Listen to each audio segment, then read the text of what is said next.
शेष विचार आने वाले दिनों में करेंगे।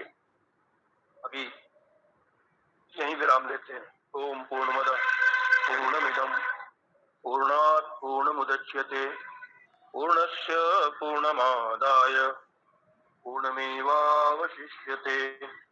ओम शांति शांति शांति। शंकरं शंकराचार्यं केशवं बादरायणं सूत्रभाष्य कृतौ वंदे भगवन्तौ पुनः पुनः। ईश्वरो गुरुरात्मेति मूर्तिभेद विभागिने व्योमवद्व्याप्तदेहाय दक्षिणामूर्तये नमः। ओम शांति शांति शांति। महादेव। ओम नमो नारायण महाराज जी, दंडवत प्रणाम। ओम ओम नमो नारायण स्वामी जी। ओम नमो नारायण। नमो नारायण। ओम नमो नारायण स्वामी जी प्रणाम। जय श्री कृष्ण। जय श्री कृष्ण। जय श्री नारायण। जय श्री कृष्ण। जीव का संसर्ग अध्यास ईश्वर में है। ये मुझे बड़ा अच्छा लगा। ईश्वर का स्वरूप अध्यास मैंने पहली बार सुना है। बल्कि आप बता रहे थे संसर्ग और स्वरूप का कल का वो भी अच्छा था। आत्मा का अनात्मा में संसर्ग है और अनात्मा का आत्मा में स्वरूप अध्यास। हाँ, मतलब पहली बार सुने तो अच्छे लगे। हम लोगों ने भी सुने। अध्यास जो दो प्रकार का है, इसी को संसर्ग और स्वरूप। इसको क्या था? क्योंकि सारा जगत अध्यास रूप है, तो इस अध्यास को इसीलिए भाष्यकार ने अध्यास भाष्य लिखा है। और उससे विस्तृत विचार जो है ना, वो आप रत्न प्रभा टीका के आधार पर कर सकते हैं। टीकाकार ने खूब लिखा है, अध्यास भाष्य के ऊपर लंबी टीका लिखी है। और इससे भी ज्यादा लंबी टीका आनंदगिरी जी की है, जो उनकी टीका है, जिसका नाम है न्याय निर्णय। तो न्याय निर्णय में तो और भी लंबा विचार किया है। तो अध्यास को ठीक ठीक समझने के लिए टीका के सहित टीका को करके जब आप भाष्य को लगाएंगे तो फिर अच्छी तरह से मन में बैठ जाता है। अध्यास को ठीक ठीक समझना हमारे लिए जरूरी है। सही बात है। तो आप ये जो बताते थे जीव का संसर्ग अध्यास ईश्वर में है, तो उसमें तादात्म्य क्या ईश्वर से? मतलब ईश्वर के साथ उसका तादात्म्य हो गया, जो जीव भाव को नष्ट हुआ, तो ईश्वर का स्वरूप अध्यास ब्रह्म में है, इसलिए जीव ब्रह्म के साथ मतलब इस तरह से। हाँ,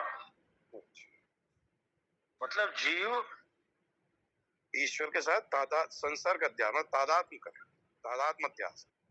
हाँ, तादात्म्य संबंध अध्यस्त है, संबंध अध्यास है। हाँ, माने जैसे ईश्वर सत्य है, तो ईश्वर की सत्यता का जो अध्यास जीव में हो रहा है वो संसर्ग संबंध संसर्ग के कारण, इसीलिए जीव भी सत्य प्रतीत होता है। वो भी सत्य प्रतीत होता है, संसर्ग। सही, सदवस्तु तो एक ही है ना।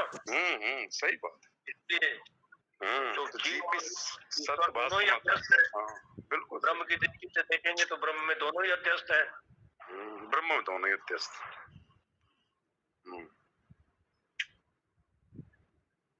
जीव भी अपने आप को सत्य मानता है, ईश्वर के संसर्ग उसकी वजह से। सही, बिल्कुल सही।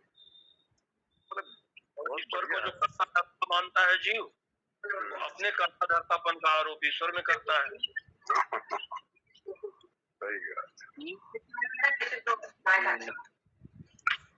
स्वामी जी, ये जो वेदांत दर्शन है और जो अपना ब्रह्म सूत्र और जो न्याय दर्शन है, उन दोनों में ऐसे तो न्याय दर्शन तो बहुत बृहद है, लेकिन स्वामी जी इसमें मेन फर्क क्या है दोनों दर्शनों में, दृष्टि में? जमीन आसमान का फर्क है, बहुत फर्क है। थोड़ी सी अच्छाई विपरीत ईश्वर को स्वीकार करता है, लेकिन न्याय दर्शन भेद मानता है। वेदांत दर्शन भेद नहीं मानता, अभेद मानता है।